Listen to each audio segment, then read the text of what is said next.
नमस्कार, स्वागत है आपका राष्ट्र विकास केंद्र के पॉडकास्ट के न्यू एपिसोड में।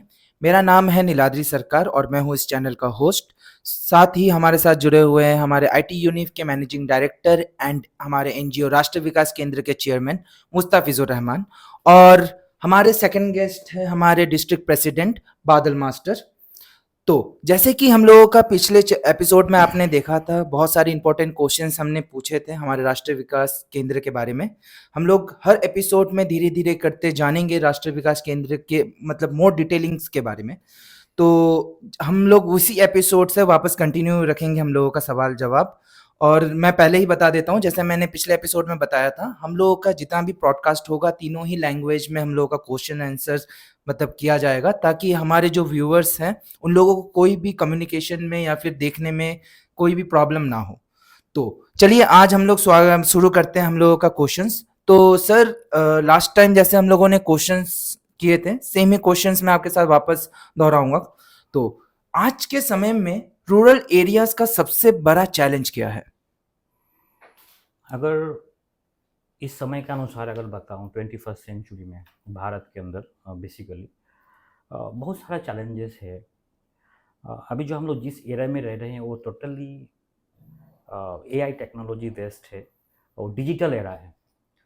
एक कंप्यूटर युग में हम लोगों को पैरेलली हम लोग को समाज को भी डेवलप करना है। रूरल एरिया अगर आप देखो, इंडिया में करीब करीब 65 से 70% तक रूरल एरिया का आबादी ज़्यादा से ज़्यादा गांव पे ही रहता है। इंडिया का आबादी ज़्यादा से ज़्यादा रूरल एरिया में रहता है। अगर रूरल एरिया को हम लोग अपलिफ्ट नहीं करेंगे और डेवलप नहीं करेंगे, हम लोग कभी भी समाज को या देश को इकोनॉमिकली और एजुकेशनली हम एम्पावर नहीं कर पाएंगे। सो हम लोग चाहते हैं जो रूरल एरिया को जो जिस तरीके से हम लोग डेवलप कर रहे हैं डिजिटली हो और बिजनेस हब, इस दरमियान हम लोग सहूलियत और हम लोग जो अवसर जो हम लोग दे रहे हैं समाज में। अगर मैं आपको बताऊं, हम लोगों का टीम राष्ट्रीय विकास केंद्र और आईटी यूनिव का टीम, हम लोग सर्वे जो किए, लेकिन गांव में ज़्यादातर अवसर की कमी है, एक्सेसिबिलिटी कमी है, टैलेंट की कमी नहीं है।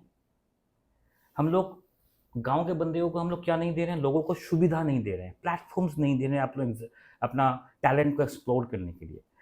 और राष्ट्रीय विकास केंद्र का ऐसा प्लेटफॉर्म्स है जिसके मद्देनज़र हम लोग गांव के लोगों को टैलेंट को एक्सप्लोर करना है। और बिजनेस हब हम लोग जो डिजिटल एजुकेशन ला रहे हैं, इसके बेसिकली हम बिजनेस हब के लिए ला रहे हैं। बिजनेस हब क्योंकि 21st सेंचुरी के बिजनेस अगर हम लोग को करना है तो डिजिटल यूज़ करना आना है। अगर डिजिटल यूज़ करने नहीं आने का, अब ट्रांजैक्शन से रिलेटेड हो, आपका यूट्यूब में अपने बिजनेस को किसी तरीके से अपलोड कर रहे हो, प्रमोशन कर रहे हो, फेसबुक में कैसे कर रहे हो, ऐड कैसे चला रहे हो, वेबसाइट कैसे अपने आप क्रिएट कर रहे हो, तो गांव के लोगों को हम लोग, रूरल एरिया के लोगों को सारे चीज़ हम लोग free of cost door step में दे रहे हैं। तो और हैंड होल्डिंग सपोर्ट्स टोटली हम लोग जो दे रहे हैं, टोटली हैंड होल्डिंग सपोर्ट दे रहे हैं ताकि रूरल एरिया को हम लोग डेवलप कर सके। रूरल एरिया को बेसिकली हम लोग दो चीज़ हम लोग प्रोवाइड करवा रहे हैं दरमियान, डिजिटल एजुकेशन, नेक्स्ट वो बिजनेस हब, यही चीज़ इसके दरमियान हम लोग कोशिश करेंगे जो अपलिफ्ट करने का। Okay, sure. तो सर, मेरा इसी के दौरान एक सवाल था। आपने जो बोला हैंड होल्डिंग सपोर्ट जो आप प्रोवाइड कराने का बात कर रहे थे, तो इसके बारे में आप थोड़ा एक्सप्लेन कर सकते हैं किस तरीके से आप हैंड होल्डिंग सपोर्ट्स प्रोवाइड करा रहे हैं? जी हाँ, ये बहुत बेहतरीन सवाल है, बेहतरीन। हैंड होल्डिंग सपोर्ट मतलब देखो, अगर अगर मैं गांव की बात करूं, जो बहुत सारा इंसान जो एसएचजी ग्रुप जो है सरकार लेकिन लोन प्रोवाइड करवा रहे हैं, है ना, ग्रुप के दरमियान 2 लाख 3 लाख लोन प्रोवाइड करवा रहे हैं, लेकिन गांव के लोगों को बिजनेस के बारे में उतना ज़्यादा जानकारी नहीं है। जो भी इन्वेस्ट कर रहे हैं, इन्वेस्ट करने के बाद बिजनेस क्या होता है, लॉस रन करने लग जाता है। लेकिन उन लोगों को मेंटोरशिप, अगर मान लो जो कोई भी एक कम्युनिटी एक प्लेटफॉर्म से अगर मिल जाए, राष्ट्रीय विकास केंद्र के ऐसा प्लेटफॉर्म से जो हम लोग गांव को, लोगों को एंटरप्रेन्योरशिप और एक प्लेटफॉर्म दे रहे हैं, जो आप 5000 से अपना बिजनेस कर सकते हो, मतलब ग्राउंड लेवल में घर में बैठ के आप बिजनेस कर सकते हो। तो घर में बैठ के कैसे बिजनेस हो सकता है, एक ग्रुप के माध्यम से राष्ट्रीय विकास केंद्र क्या किया है, एक ग्रुप तैयार किया है। 10 से 15 लोगों का एक ग्रुप है एक, क्योंकि हर एक ग्रुप के अंदर हम लोग बिजनेस क्रिएट करवाएंगे। हर एक ग्रुप में एक गिग वर्कर्स यानी कि डिलीवरी बॉय रहेगा, जो हम लोग जो भी 2 ग्रुप के अंदर जो काम होगा, तो जो भी मान लो जो 10-20 हज़ार 25 हज़ार जो भी डिलीवरी बॉय को हम लोग जो देंगे, 15 हज़ार या 20 हज़ार जितने भी हो, हम लोग जो मंथली देंगे, तो सारा चीज़ ग्रुप में ही वो प्रोवाइड होगा, ग्रुप से ही मिलेगा उसको। तो हम लोग बर्डन बहुत रिलैक्स होके हम लोग काम भी कर सकते हैं, और बहुत सारे एक्सेसिबिलिटी हम लोग दे रहे हैं गाँव के लोगों को।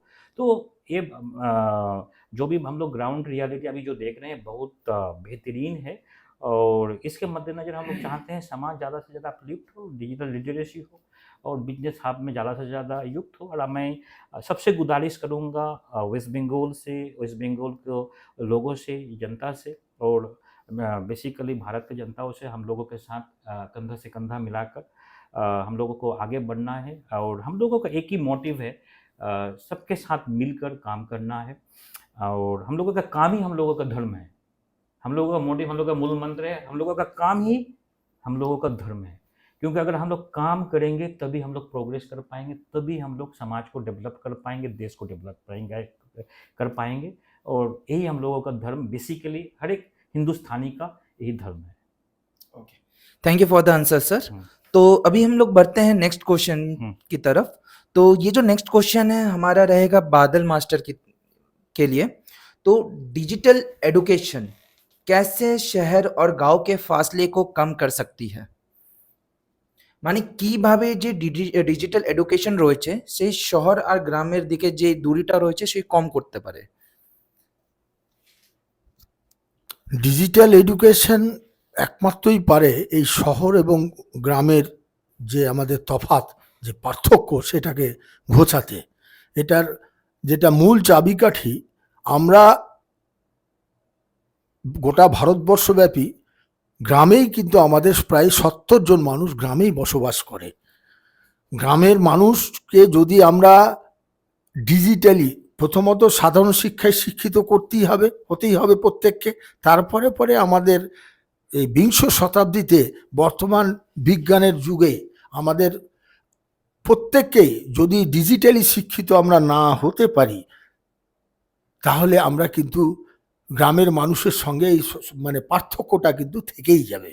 তাই আমাদের প্রত্যেককে, আমাদের বিশেষ করে রাষ্ট্র বিকাশ কেন্দ্রের যে মূল মটো এবং মূল লক্ষ্য, আমরা প্রত্যেকটা গ্রামের মানুষ, বিশেষ করে কৃষিজীবী মানুষ, শ্রমজীবী মানুষ এবং পরিযায়ী শ্রমিক থেকে শুরু করে আমাদের প্রত্যেকটা মানুষকে ধরে ধরে প্রতিটা বাড়ি, বুথ থেকে একদম জেলা স্তর পর্যন্ত আমাদের প্রত্যেককে আমরা যাতে ডিজিটালি শিক্ষিত করতে পারি, এবং এই শিক্ষিতটা যদি আমরা করতে পারি, এবং সেটা করার জন্যই কিন্তু আমাদের রাষ্ট্র বিকাশ কেন্দ্রের মূল মটো এবং মূল লক্ষ্য।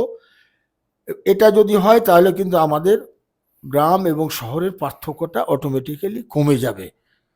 হ্যাঁ, এবং আমাদের পারিবারিক এবং সামাজিক, আর্থসামাজিক যে সাম্যতা, ওটাই আমাদের সভ্যতা নিয়ে চলে আসবে। অটোমেটিক্যালি আমাদের এই পার্থক্যটা কমতে বাধ্য। তো আশা করছি আমাদের এই রাষ্ট্র বিকাশ কেন্দ্রের লক্ষ্য পূরণ হবে, এবং আমাদের বিশেষ সর্বস্তরের মানুষের কাছেও আমাদের আবেদন রাষ্ট্র বিকাশ কেন্দ্রের তরফ থেকে, হ্যাঁ, আপনারা সবাই এগিয়ে আসুন। আমরা রাষ্ট্র বিকাশ কেন্দ্র আমরা নিজেরাকে উজাড় করে দেব, কারণ এটা আমাদের দায়িত্ব পালন করার জন্য আমরা সদা সর্বদা প্রস্তুত আছি। ওকে, थैंक यू। आपका आंसर बहुत ही अच्छा लगा, पर हम लोग सर से गुजारिश करेंगे यही सेम चीज़ जो क्वेश्चन मैंने आपसे पूछा, इसके बारे में आप भी थोड़ा-सा 2 वर्ड्स बता दीजिए, पर क्या? बेंगोली में, अच्छा। कि डिजिटल एडुकेशन कैसे शहर और गाँव के फासले को कम कर सकती है? আমি যদি বলি গ্রামীণ এবং শহরের যে পার্থক্যটা, এখনকার সময়ে যদি আমি যদি তুলে ধরি, 21st সেঞ্চুরি অনেক ইম্পর্টেন্ট। 21st সেঞ্চুরিতে আমরা গ্রামের লোকেরা কিন্তু ম্যাক্সিমাম, আমরা কিন্তু 70% আমাদের দেশের জনসাধারণ আমরা কিন্তু গ্রামে বসবাস করি। এটা কিন্তু প্র্যাকটিক্যাল। আমরা যদি গ্রামের সমাজকে যদি আপলিফ্ট না করতে পারি, গ্রামের সমাজকে যদি ডেভেলপ না করি, কিন্তু আমরা দেশকে ডেভেলপ করতে পারবো না। এটা কিন্তু ভীষণ ইম্পর্টেন্ট জিনিস। তার সঙ্গে সঙ্গে আমি যদি ইকোনমিক্যালি যদি পার ক্যাপিটা জিডিপিও যদি আপনি যদি একটু ক্যালকুলেশন করেন টিয়ার 1 সিটিজ আর রুরাল এরিয়ার সঙ্গে, তো ওখানে দেখবে যে টিয়ার ওয়ানসে মিনিমাম 20 to 30,000 আপনার পার ক্যাপিটাল জিডিপি হবে, বাট ম্যাক্সিমাম তার থেকেও বেশি হতে পারে। এবং আপনি যদি গ্রামীণ এলাকাতে যাবেন তো সেখানে আপনি দেখতে পাচ্ছেন 2000 বিলো 2000 এর পার ক্যাপিটাল জিডিপি। এটা কিন্তু খুবই খারাপ। এই যে পার্থক্যটা, এই জিনিসটাকে আমাদেরকে কিন্তু কমাতে হবে। আমরা যদি পার্থক্যটাকে যদি এই সময়ে যদি কমাই, এটা সব থেকে গুরুত্বপূর্ণ প্ল্যাটফর্মসটা হচ্ছে আমাদের ডিজিটাল এডুকেশন এবং রাষ্ট্র বিকাশ কেন্দ্র। আমাদের রাষ্ট্র বিকাশ কেন্দ্র ডিজিটাল এডুকেশনকে আমরা নতুন যুগের এডুকেশন প্ল্যাটফর্মস আমরা ডোর স্টেপে বাড়ির মধ্যে আমরা পাঠিয়ে দেওয়ার চেষ্টা করছি। এটা কিন্তু খুবই ইম্পর্টেন্ট। এটা প্রত্যেক জনসাধারণকে বোঝা উচিত। আমরা চাইবো যে রাষ্ট্র বিকাশের সঙ্গে সবাই যুক্ত হোক এবং আমাদের রাষ্ট্র বিকাশ কেন্দ্রের সব থেকে বড় মিশন আমরা ডিজিটাল এডুকেশন দিচ্ছি এবং ডিজিটাল এডুকেশন এর মধ্যে আমরা কম্পিউটার এডুকেশন এবং আমরা এআই টেকনোলজি কীভাবে ইউজ করতে শেখাতে হয়, আমরা মার্কেটিং, ডিজিটাল মার্কেটিং কী জিনিস, বেসিক নলেজ যে একটা গ্রামীণ সমাজের কেউ যদি ছোট বিজনেস বাড়ি থেকে করে তার জন্য কী কী ইউজ করতে হয়। তো একটা সার্বিক একটা আমরা অন্টারপ্রেনিয়রশিপ, একটা রুরাল এরিয়া অন্টারপ্রেনিয়রশিপ আমরা জার্নি শুরু করছি। এটা কিন্তু খুব ইম্পর্টেন্ট। আমরা যদি গ্রামে যদি একটা ইকোসিস্টেম তৈরি করে দিতে পারি, আমরা যদি সার্কেল ওয়াইজ যদি 10 থেকে 15টা লোকের যদি আমরা সার্কেল তৈরি করতে পারি এবং তারা যদি বিজনেস যদি করে আমরা একটা গ্রুপ তৈরি করে যদি করতে পারি, সেখানে মানুষরা ইজিলি প্রশস্ত করতে পারে, বিজনেসকে ডেভেলপ করতে পারে এবং আমাদের এই বিজনেস গ্রামকে এবং শহরের সঙ্গে লিঙ্ক করতে সহযোগিতা করবে এবং আমরা 100% এই পার্থক্য যদি থাকবে সেই পার্থক্যটাকে আমরা দূর করতে পারবো 100%। এটা আমার বিশ্বাস, দৃঢ় বিশ্বাস। Okay, thank you sir for your answer. तो बढ़ते हैं हम लोग अपने नेक्स्ट क्वेश्चन की तरफ। रूरल एम्पावरमेंट में एडुकेशन का क्या इम्पोर्टेंस है? और मैं चाहता हूं कि आप ये जो क्वेश्चन का आंसर है आप स्टार्टिंग में इंग्लिश में दीजिए, ताकि क्योंकि हम लोगों ने अभी भी कोई भी आंसर इंग्लिश में नहीं सुना है और हम चाहते हैं कि हमारे ऑडियंस भी सारे लैंग्वेज में जान पाए हमारे बारे में सब कुछ। तो आप आंसर दीजिए सर इंग्लिश में। जैसे सवाल रूरल एम्पावरमेंट में एडुकेशन का क्या इम्पोर्टेंस है? If I talking about education's role in rural empowerment, it is huge. If I talking about 21st century era, whatever education is going on in right now situations is totally outdated education is going on. So we are thinking that we have to be provided to 21st century education system like outcome based education, practical based education. If you do not providing to the people's outcome based or practical based education system, otherwise it would be very tough to grow our society. If I have discussed so many times that we have to be provide our rural people's practical education system, but basically whatever situation is going on in rural area, I'm not talking about in rural area, in India, overall India, if you go CBSE, ICSE or any other platforms also, they are totally, we are study on just like a curriculums activity, that like a curriculum things, whatever reading and commenting and vomiting, that situation is going on. But in right now situations, we are thinking like in 21st century India should adopt practical based education systems, whatever informal sector, those are informal sector are already existing in India, they are providing too much job to the people, informal sector. So that informal sector, as a Rashtra Vikas Kendra CEO or chairman, I have to decide that and we also be next time also employment in our Rashtra Vikas Kendra that whatever situations is going on, we have to be implement each and everything that way. We have to implement that people's, whatever people's are thinking, that each and every way we have to be adopt in positive directions. Then definitely our systems, our nations will definitely grow enough. By the way, if I talking about in India, people should be come out for practical based education system. If you started that way, yes, now I already forget in between this time period, formal sector are providing huge job in our India, but informal sector and if our institution, if government, Indian government, if they take initiative that formal sector means like if informal sector, if you started to educate in school level, if you trained our schools in this type of informal sector in a school level, then definitely our nations will grow enough, definitely. Okay, thank you sir. तो अब यही आप मेरे को थोड़ा-सा Hindi audience या के लिए अगर आप बता दें तो फिर अच्छा रहेगा सर। सवाल क्या था एक बार से? रूरल एम्पावरमेंट में एजुकेशन का क्या इम्पोर्टेंस है? देखो रूरल एम्पावरमेंट में अगर मैं बताऊं, बहुत ज़्यादा रोल है। रूरल एम्पावरमेंट 21st सेंचुरी में बहुत ज़्यादा रोल प्ले करता है। अगर अभी मैं देखा हूँ, अभी जो भी हम लोग एजुकेशन कर रहे हैं स्कूल सेक्टर में या जो भी प्लेटफॉर्म्स है टियर 1 सिटी से लेकर के गांव तक, तो मैं ऐसे नहीं बता रहा हूँ कि सिर्फ शहरी इलाका गांव में बहुत डिफरेंसेस है, ऐसे कुछ बात नहीं है।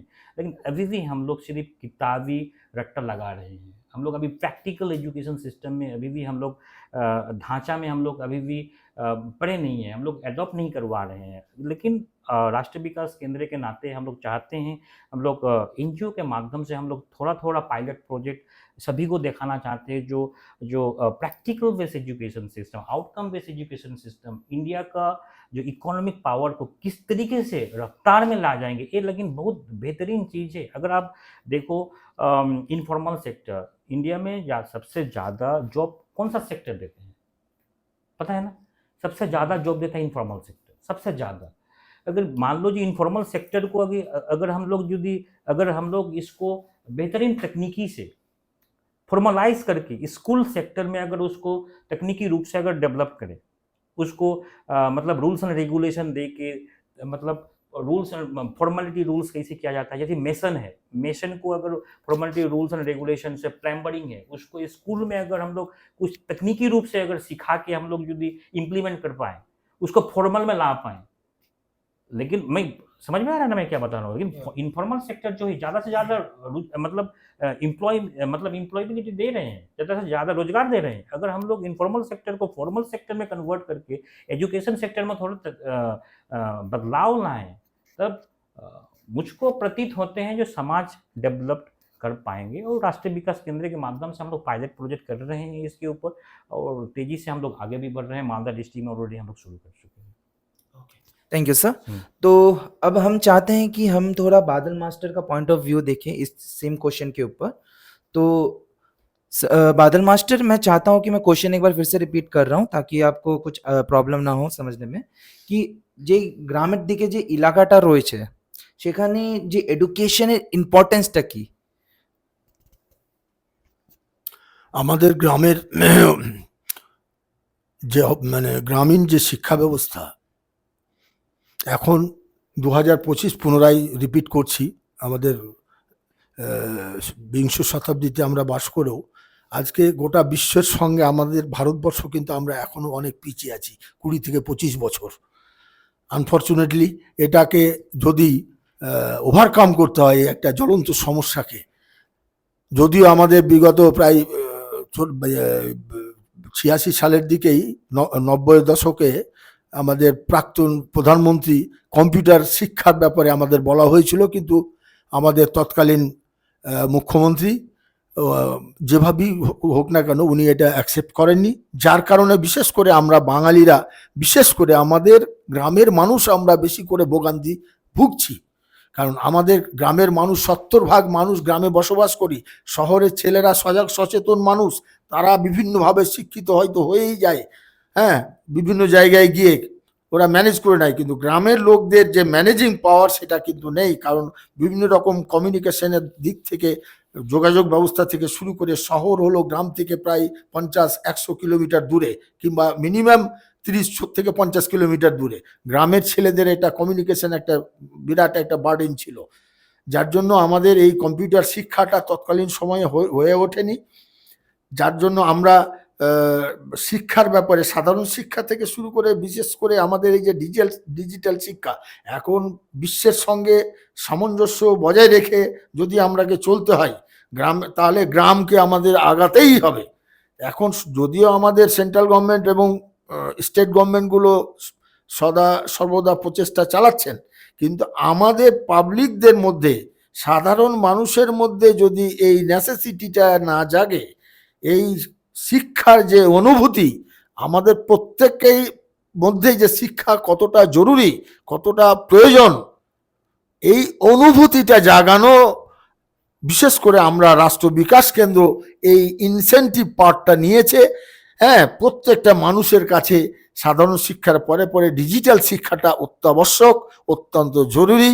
আমরা যাতে প্রতিটা মানুষকে ডিজিটালি শিক্ষিত করতে পারি, হ্যাঁ, এই বার্তাটা শুধু আমরা মানে দিয়েই থাকি না, আমরা প্রতিটা প্রায় ব্লকে আমাদের কাজ ডিজিটাল এডুকেশনের শিক্ষার বার্তাটা এবং কাজ আমরা অলরেডি শুরু করেই দিয়েছি।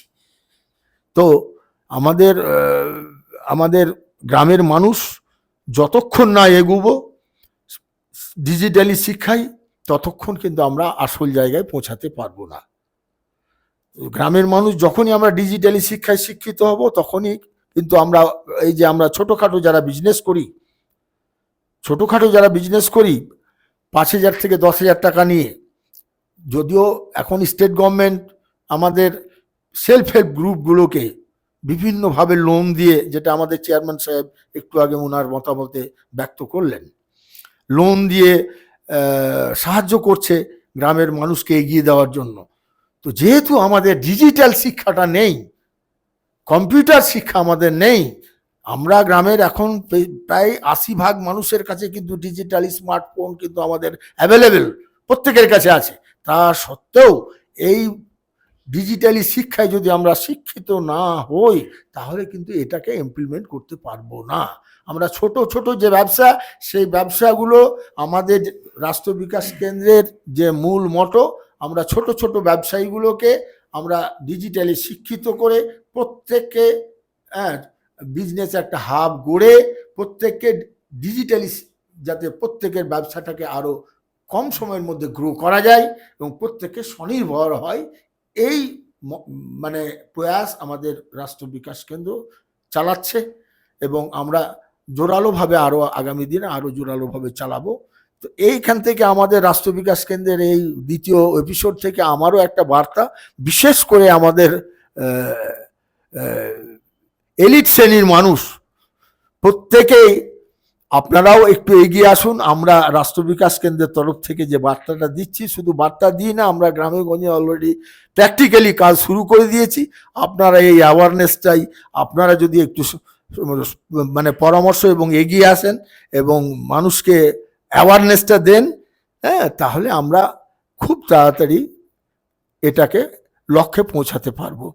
তার সঙ্গে সঙ্গে আমরা আমাদের যে প্রশাসন আছে, জেলা সমাহর্তা থেকে শুরু করে আমাদের প্রধান পর্যন্ত, প্রত্যেকের কাছে আমাদের এই রাষ্ট্র বিকাশ কেন্দ্রের তরফ থেকে একটা বার্তা, হ্যাঁ, যে আপনারাও একটু চোখ কান খোলা রাখুন, আপনারাও এগিয়ে আসুন, যাতে আমরা এই উদ্দেশ্যটাকে, হ্যাঁ, রাষ্ট্র বিকাশ কেন্দ্রের উদ্দেশ্যটাকে সফল হয় এবং আসল উদ্দেশ্য আমাদের ভারতবর্ষকে বিশ্বের মহান দরবারে পৌঁছে দেওয়াটাই আমাদের মূল উদ্দেশ্য রাষ্ট্র বিকাশ কেন্দ্রের, এবং আমাদের প্রত্যেকের ঐক্যতা, প্রত্যেকের সম্প্রীতি অটুট রাখা, এটাও উদ্দেশ্য। ওকে, थैंक यू बादल मास्टर फॉर योर एक्सप्लेनेशन। तो जैसे कि हम लोगों का क्वेश्चन आंसर्स बढ़ रहा है, हम लोग बढ़ते हैं अभी नेक्स्ट क्वेश्चंस की तरफ हमारे। तो अभी जो मैं क्वेश्चंस पूछूंगा आपसे, मैं चाहता हूं कि आप उसका आंसर बंगाली में दीजिए, ताकि हमारे बंगाली ऑडियंस समझ पाए अच्छे से। तो मेरा नेक्स्ट क्वेश्चन है, राष्ट्र विकास केंद्र कैसे गांव के महिलाओं को नए तरीके का बिजनेस करने में हेल्प करता है? আমি যদি বলি গ্রামীণ মেয়েদেরকে সব থেকে বড় স্তম্ভ এখনকার সময় 21st সেঞ্চুরিতে মেয়েদেরকে এম্পাওয়ারমেন্ট গ্রামীণ লেভেলে অনেক দরকার। কারণ যে 50% জনসাধারণ আমাদের দেশের মধ্যে কিন্তু মহিলারা রয়েছেন। সুতরাং আমাদের মহিলাদেরকে সশক্তিকরণ করা, মহিলাদেরকে এগিয়ে নিয়ে আসা, এটা কিন্তু অনেক ইম্পর্টেন্ট। এবং আমাদের রাষ্ট্র বিকাশ কেন্দ্রের সবথেকে বড় ইনিশিয়েটিভ এটাই। আমরা মহিলাদের সঙ্গেও গ্রুপ এবং সেপারেট একটা দল তৈরি করেছি রাষ্ট্র বিকাশ কেন্দ্রের মাধ্যমে, এবং এই দলের মাধ্যমে 10 থেকে 15 লোকের দলের মাধ্যমে তারাও যুক্ত হয়ে সমান আমাদের 10 থেকে শুরু করে 60 বছর লোক অবধি আমাদের সঙ্গে কাজ করবে এবং সেই সঙ্গে সঙ্গে প্যারালালি মহিলাদের সঙ্গে সমস্ত সেম যেভাবে মহিলারাও সুযোগ পাবে সেভাবে পুরুষরাও সুযোগ পাবে। আমাদের কাছে কোনো রকমের পার্থক্য বা কোনো নেগেটিভিটি নেই, কোনো কোনো যে একটা যে পার্থক্য থাকবে মহিলা পুরুষের মধ্যে কোনো কিছু নেই। তাদেরকে সমানভাবে সমান অধিকার এবং লিডারশিপ পজিশনেও 50%, এটা কিন্তু মারাত্মক জিনিস। আমরা যদি ব্লক লিডার্স আমরা যদি ছেলেকেও রেখেছি তো ওখানে মেয়েকেও 50% রেখেছি। জিপি লিডারও, বুথ লিডারও প্রত্যেকে 50-50%। সো এখানকার মধ্যে আমাদেরই ভারতবর্ষের মধ্যে এমন একটা প্ল্যাটফর্ম যে মহিলাদেরকে আমরা 50% রিজার্ভেশন দিয়েছি। এবং আমাদের কাছে রাষ্ট্র বিকাশ কেন্দ্রের অনেক সুন্দর প্ল্যাটফর্ম, যেখানে আমরা সমাজের সঙ্গে সঙ্গে সবাইকে আমরা চাই সমাজের সবাইকে যদি ডেভেলপ করি, এম্পাওয়ার করি, তবে আমাদের দেশ এম্পাওয়ারমেন্ট হবে। এবং আমাদের একটাই মোটিভ, আমাদের কাজই আমাদের ধর্ম, এই মোটোকে নিয়ে আমি এগোচ্ছি, এই মূল মন্ত্রকে নিয়ে আমি এগোচ্ছি। তবে আমি বিলিভ করি যে তবেই আমাদের দেশ এবং সমাজ ডেভেলপ হবে। तो थैंक यू सर। मैं इसी के दौरान एक क्वेश्चन और पूछना चाहूँगा आपसे कि आपको लगता है कि महिलाओं को ज़्यादा एंटरप्रेन्योरशिप का चांसेस नहीं मिलता है हमारे इंडिया में, या फिर उन लोगों को स्टेज नहीं मिलती है हमारे इंडिया में, जिनके कारण वो लोग ग्रो नहीं हो पा रहे हैं? तो इसके बारे में आपका क्या कहना है? नहीं, अगर मैं बोलूँ महिला ये हिंदी में बोलूँ कि बंगाली में? आप श्योर बेंगोली में ही कंटिन्यू कीजिए, আচ্ছা ज़्यादा দেখো, बेटर है। अगर আমি যদি বেঙ্গলি মেয়েদেরকে তো কিন্তু এখন অপরচুনিটির অভাব নেই ওয়েস্ট বেঙ্গলে, কিন্তু তাদের অ্যাক্সেস দেওয়া, তাদেরকে প্ল্যাটফর্মস দেওয়া, তাদেরকে শিখিয়ে দিয়ে হ্যান্ড হোল্ডিং সাপোর্ট দেওয়া, সেটা কিন্তু অভাব রয়েছে। সমাজের মধ্যে অনেক রকমের প্ল্যাটফর্মস আছে যে মেয়েদেরকে সহযোগিতা করছেন, কিন্তু তাকে হ্যান্ড হোল্ডিং সাপোর্ট, যে তাকে আমি যদি 10,000 টাকা ইনভেস্ট করি, আমি কি শিওর যে 10,000 থেকে আমি 12,000 টাকা ইনকাম করতে পারবো, 12 তৈরি করতে পারবো কি না? এই যে একটা নেগেটিভ যে ভাইরাস যে থাকে, এই রাষ্ট্র বিকাশ কেন্দ্র ওই জিনিসটাকে দূর করবে। এবং রুরালস এম্পাওয়ারমেন্টস, মহিলাদের এন্টারপ্রেনিয়রশিপ যে জার্নি আমরা রুরাল এরিয়া থেকে, এবং আমরা যাদেরকেই আমরা চেষ্টা করছি না কেন, আমাদের ডিজিটাল এডুকেশন থেকে শুরু করে, এবং আমরা প্রত্যেক প্ল্যাটফর্মস বিজনেস হাব আমরা এইভাবে আমরা হ্যান্ড হোল্ডিং সাপোর্ট দিয়ে যাতে কি তারা বিজনেস করতে পারে। সব থেকে প্লাস পয়েন্ট, আমরা যে প্রত্যেক দলের মধ্যে আমরা ডেলিভারি বয় দেবো এবং বাড়ির থেকে ওরা বিজনেস করতে পারবে। এটা কিন্তু 21st সেঞ্চুরিতে আমাদের রাষ্ট্র বিকাশ কেন্দ্র গ্রামের ডেভেলপমেন্টের জন্য অনেক বড় সুন্দর একটা সুযোগ নিয়ে এসেছে। আমি চাইবো প্রত্যেকটা মহিলা এবং প্রত্যেকটা আমাদের জনসাধারণ ছেলে মেয়ে সবাই যাতে আমাদের সঙ্গে যুক্ত থাকে। এডুকেশন রয়েছে, বিজনেস রয়েছে, ডেভেলপ রয়েছে এবং সম্মানও রয়েছে যথেষ্ট। তো আমি চাইবো প্রত্যেককে আমাদের সঙ্গে যুক্ত হোক। Okay, thank you for the answer sir. तो अभी हम लोग बढ़ते हैं अपने अगले सवाल की तरफ कि सेल्फ एम्प्लॉयमेंट का गांव के एरियाज पर क्या इम्पैक्ट पड़ रहा है। मैं एक बार फिर से रिपीट कर ले रहा हूँ क्वेश्चन कि सेल्फ एम्प्लॉयमेंट का गांव के एरियाज पर क्या इम्पैक्ट पड़ रहा है। कि आर्थिक के मद्देनजर, हाँ, अच्छा हिंदी में बोलोगे मैं चाहता हूँ कि पिछला क्वेश्चन जैसे आपने बंगाली में आंसर दिया था, इस बार आप हिंदी में थोड़ा सा बता दीजिए। अच्छा देखो, आरबी के अगर सेल्फ एम्प्लॉयमेंट सेल्फ एम्प्लॉयमेंट्स अगर आप देखो ग्रामीण सेक्टर में बहुत कम है। मतलब अभी जो मतलब जो भी कर रहे हैं, मतलब इनफॉर्मल सेक्टर में जाके जो भी हो रहा है, जितने भी रोजगार कर रहे हैं। सेल्फ एम्प्लॉयमेंट के वही, अगर मान लो जो सेल्फ एम्प्लॉयमेंट ही है एक दरमियान जो अकेले कोई भी काम करते हैं, लेकिन इसमें लेकिन है सेल्फ एम्प्लॉयमेंट्स को मतलब उसको तरक्की लाना, उसको बेहतरी लाना हम लोगों की जिम्मेवारी है, एनजीओ की जिम्मेवारी है, सरकार की जिम्मेवारी है। तो राष्ट्रीय विकास केंद्र का ऐसा प्लेटफॉर्म्स है, जो भी इनफॉर्मल सेक्टर है, तो हम लोग चाहते हैं उसको बेहतर से बेहतर तरीके से करें। और हम लोग पायलट प्रोजेक्ट कर रहे हैं बहुत, जो प्रैक्टिकल एजुकेशन सिस्टम जो है, और हम लोग ऑलरेडी डिजिटल के माध्यम से हम लोग चाह रहे हैं जो आउटकम बेस्ड एजुकेशन ऑलरेडी हम लोग डिजिटल के माध्यम से दिखा रहे हैं।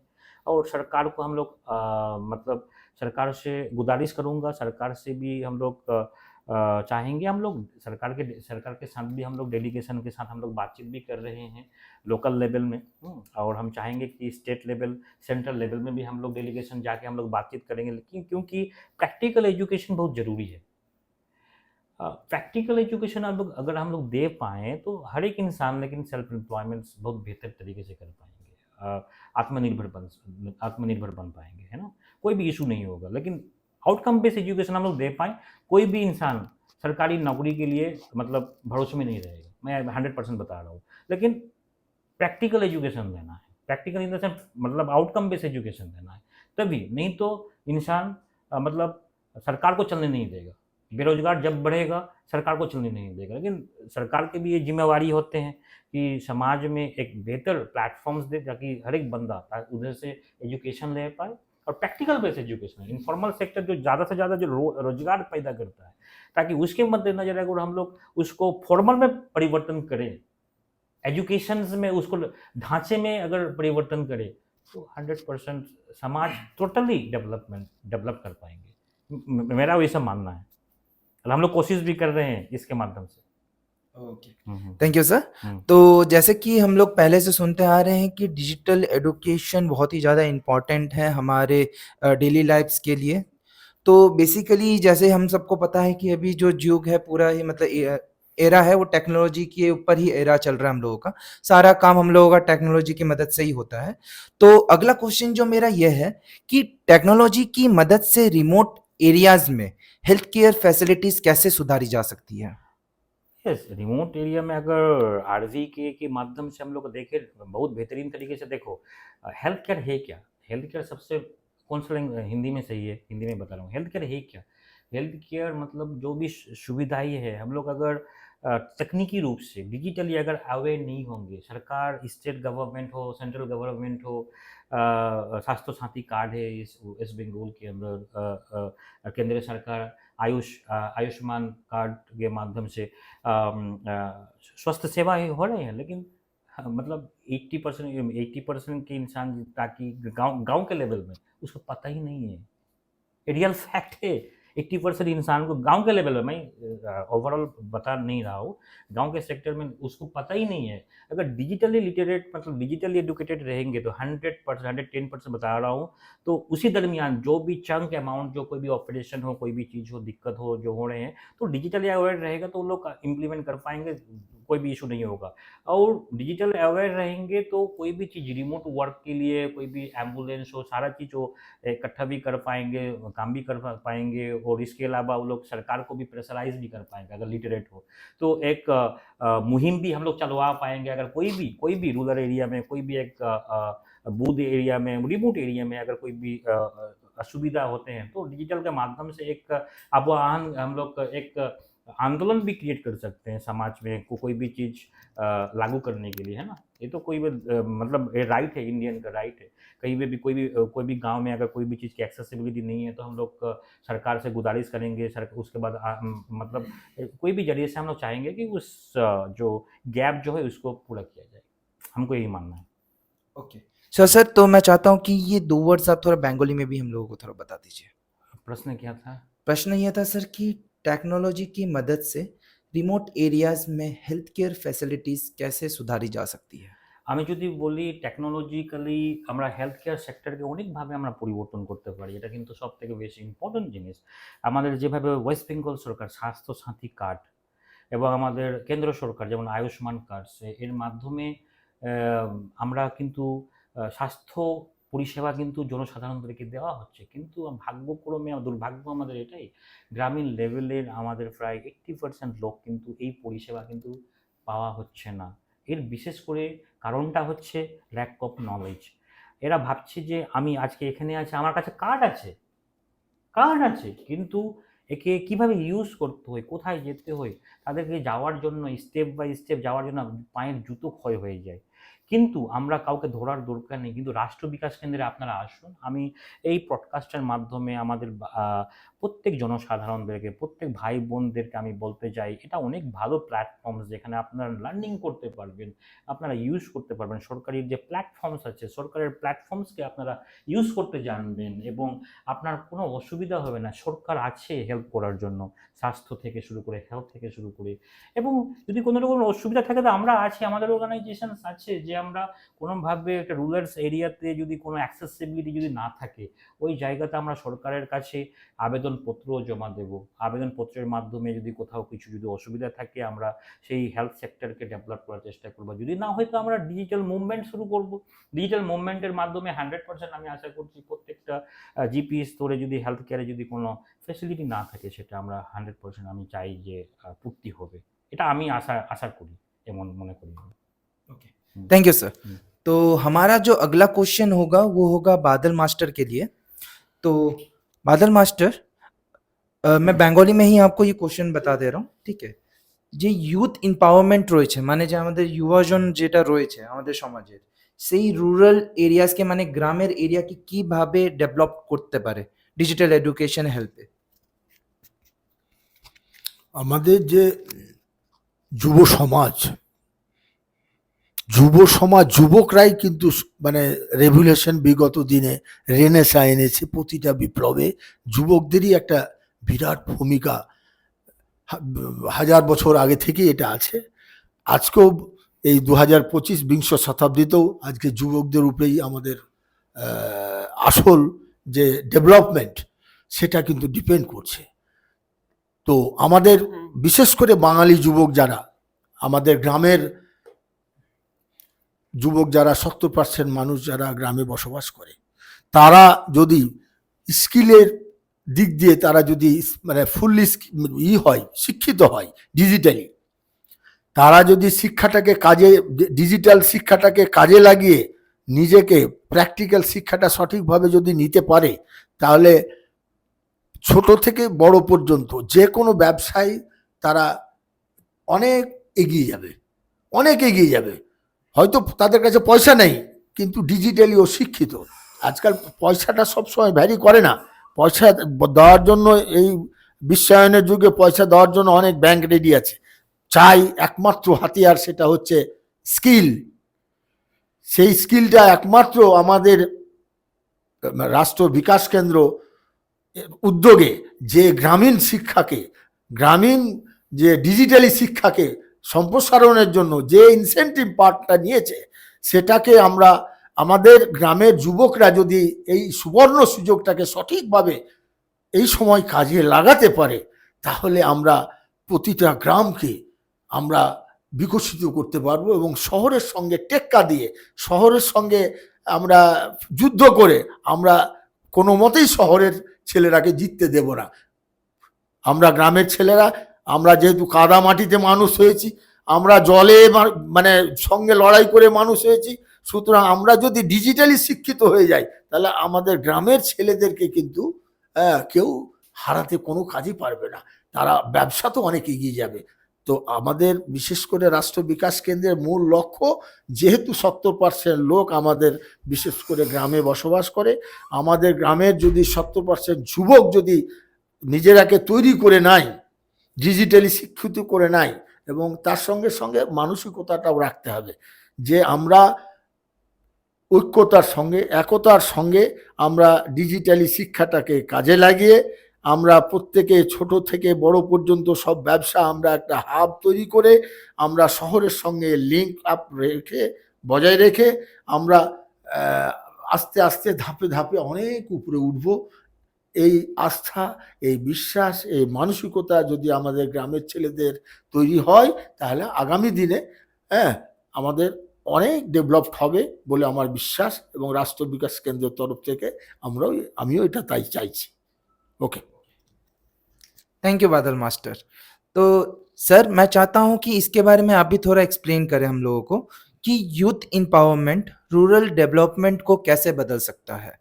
आप थोड़ा ये चीज हिंदी में बोल दीजिएगा हमें। क्या यूथ या यूथ एम्पावरमेंट रूरल डेवलपमेंट को कैसे बदल सकता है? अगर आप अभी मैं बताऊँ, यूथ एम्पावरमेंट तो बहुत ज़्यादा इम्पोर्टेंस है। अगर भारत के बात बताऊँ तो भारत हम लोगों का युद्ध नेशन है, मतलब युवा देश है। तो अगर एम्पावरमेंट्स की बात करूँ तो राष्ट्रीय विकास केंद्र एक ऐसा प्लेटफॉर्म है जो यूथ पावरमेंट्स के लिए सबसे बेहतरीन प्लेटफॉर्म है। हम लोग ग्रामीण सेक्टर के लिए हम लोग एक काम कर रहे हैं, और यूथ सबसे ज़्यादा ग्रामीण सेक्टर में मिल रहे हैं। सब पहले ही बताया, जो 70% आबादी हम लोग गांव में ही रह रहे हैं। तो इसी के दरमियान हम लोग चाह रहे हैं कि गांव को बेहतर से बेहतरीन सशक्त बनाना है, एम्पावरमेंट लाना है, उसको एजुकेशन देना है, प्रैक्टिकल एजुकेशन देना है। और ताकि हम लोग आउटकम बेस्ड एजुकेशन दे करके साथ साथ सिर्फ हम लोग डिजिटल एजुकेशन लिटरेसी सिर्फ सर्टिफिकेट नहीं दे रहे हैं, उसके साथ साथ हम लोग बिजनेस हब भी दे रहे हैं। हम लोग बिजनेस हब के दरमियान उस चाहते हैं हैंड होल्डिंग सपोर्ट देकर उसको बिजनेस करवाना, एवं इसके ग्रुप के माध्यम से हम लोग करवा रहे हैं। 10 से 15 बंदे के मतलब महिला लोगों के माध्यम से हम लोग एक ग्रुप तैयार कर रहे हैं। और इस ग्रुप के दरमियान जो भी बिजनेस होगा बेहतरीन बेहतरीन सारा चीज़ 5000 से लोग बिजनेस कर पाएंगे अपने खुद गांव में, मतलब घर में बैठ के, कहीं जाना नहीं पड़ेगा। हम लोग बिजनेस हब भी लगवाएंगे महीने पे। बहुत सारे प्लेटफॉर्म्स है यूथ के लिए। राष्ट्र विकास केंद्र एक सबसे बेहतरीन प्लेटफॉर्म है। हम चाहेंगे कि सभी यूथ, महिला पुरुष सभी को हम गुजारिश करना चाहूँगी इस पॉडकास्ट के माध्यम से हम लोग के साथ जुड़िए, सिर्फ बंगाल के नहीं। अगर कोई चाहते हो जो बंगाल से बाहर दूसरे स्टेट से हम लोग, अगर हम लोग से बातचीत करना चाहते हो, अगर दूसरा स्टेट में भी हम लोग आरवीके को, राष्ट्रीय विकास केंद्र को आगे बढ़ाना चाहते हैं, हम लोग से संपर्क कीजिए और जल्द से जल्द हम लोग दूसरे स्टेट में भी काम करेंगे। Okay, thank you sir. तो अभी हम लोग अपने आखिरी सवाल तक पहुंच चुके हैं। तो आज हम लोगों का जो आखिरी सवाल होगा वो है कि सोशल इम्पैक्ट को बढ़ाने के लिए एनजीओ एंड लोकल गवर्नमेंट्स कैसे हेल्प कर सकती है। और हम चाहते हैं सर आप ये जो आंसर है आप एक बार इंग्लिश में एंड सेकंड टाइम हिंदी में हमको एक्सप्लेन कीजिए। फिर से बोलो क्या? सोशल इम्पैक्ट को बढ़ाने के लिए एनजीओ एंड लोकल गवर्नमेंट्स कैसे हेल्प कर सकती है। फिर से एक बार। ओके श्योर, तो मैं एक बार अच्छे से फिर से रिपीट कर दे रहा हूँ। सोशल इम्पैक्ट को बढ़ाने के लिए एनजीओ एंड लोकल गवर्नमेंट्स कैसे हेल्प कर सकती है। देखो, सोशल इम्पैक्ट के लिए जो लोकल गवर्नमेंट बहुत ज़्यादा इम्पैक्ट करेगा, लेकिन हम लोग को जो काम जो है, हम लोग लेकिन काम स्कूल से लेकर के शुरू करके तरह तरह के, मतलब नेक्स्ट हम लोग स्कूल के बाद कॉलेज में भी हम लोग जा रहे हैं। तो लोकल गवर्नमेंट बहुत ज़्यादा इम्पोर्टेंट है हम लोग के साथ काम करना, क्योंकि हम लोग सभी लोकल गवर्नमेंट के साथ बातचीत करके हम लोग काम को आगे बढ़ा रहे हैं। और राष्ट्रीय विकास केंद्र एक ऐसा प्लेटफॉर्म से समाज को बेहतर करने के लिए, और जो भी डिस्ट्रिक्ट में हम लोग काम कर रहे हैं, जो डिस्ट्रिक्ट डीएम से साथ बातचीत करके उसके बाद परमिशन लेने के बाद हम लोग डीआई के साथ बातचीत करना, एजुकेशन सेक्टर में बातचीत कर रहे हैं। डीएम जो अगर ब्लॉक में जाते हैं तो बीडीओ साहब के साथ बातचीत करके हम लोग स्टेप बाय स्टेप हम लोग काम कर रहे हैं। लेकिन राष्ट्रीय विकास केंद्र एक ऐसा प्लेटफॉर्म से लोकल गवर्नमेंट बॉडी बहुत महत्वपूर्ण चीज़ है समाज को डेवलप करने के लिए। अगर लोकल गवर्नमेंट बॉडी और जो लोकल जो एनजीओ है, अगर हम लोग के साथ मिलकर एक साथ होकर अगर हम लोग काम करें, तो हम लोग जो भी काम करने में जो भी टाइम लगता है वो हम लोग टाइम घटा सकते हैं। मतलब बहुत तेज़ी गति से हम लोग समाज में आरवीके को, हम लोग राष्ट्रीय विकास केंद्र को बहुत तेज़ी गति से हम लोग रूट लेवल में हम लोग ले जा पाएंगे। और यही गुजारिश है कि सरकारी क्षेत्र से लेकर के दूसरे छोटा जो भी एनजीओज है हम लोग के साथ जुड़े और समाज को बेहतर करने में हम लोग का सहायता करें। Okay, thank you sir. तो यही चीज़ आप एक बार थोड़ा इंग्लिश में भी हमें थोड़ा बता दीजिएगा। Yeah, if I talking about rural body, how our government's body would help us by the rural by the RVK. If I talking about how they could help us, and it is very important. Rashtra Vikas Kendra, it is basically, it is not a government body. It is totally NGOs. It is NGOs, non-government organization. That's the reason why it is need to be to contact with our government body. I'm not talking about just in GP level. I'm talking about districts, and then it's state level, district levels, and the block levels also. And whenever we are reaching or penetrating any districts, then we have to be communicate to our DMs. then DI, because we are working on not just GP levels area. We are providing digital educations to our schools and college also. This region wise, we have to take permissions from the DM, then DI office, and when we're penetrating in blocks level, then we have to communicate with our block development officer. So it is very important that lots of different type of NGOs are already existing in different type of districts. So Rashtra Vikas Kendra Tech Initiative, it is a huge big initiative that when they come to us, when they join with us, and then definitely our work is very fast. We will be penetrating in root level area. So I hope our government body and NGOs, those are already existing in different type of places, if they want to be joined with us, and they can join with us, and we are easily whatever time we consume such a long time, so we are very easily, we could very tiny amount of time period we could enter in root level. Thank you sir. तो आज के लिए हम लोगों का बस इतना ही सवाल था। थैंक यू सर कि आपने बहुत ही अच्छे से सारे क्वेश्चंस का हम लोगों को अच्छे से एक्सप्लेनेशन दिया। थैंक यू सर आपको भी। तो रिगार्डिंग जैसा मैं बोल रहा था, हम लोग के और भी आने वाले एपिसोड्स में आपको और भी अच्छे से बहुत सारी चीज़ें जानकारी आपको जानने को मिलेगी। तो वो तो एक ही बार में सब कुछ नहीं हो सकता, तो हम धीरे-धीरे करके उसको आगे एक्सप्लेन करते रहेंगे। और बेसिकली आपने जैसे देखा कि हमारे दोनों एपिसोड्स में बिज़नेस हब के बारे में बहुत ही ज़्यादा मतलब ज़िक्र हो रहा है, बातचीत हो रहा है। तो एक्चुअली बिज़नेस हब एक बहुत ही बड़ा मैटर है और बहुत ही बड़ा टॉपिक है।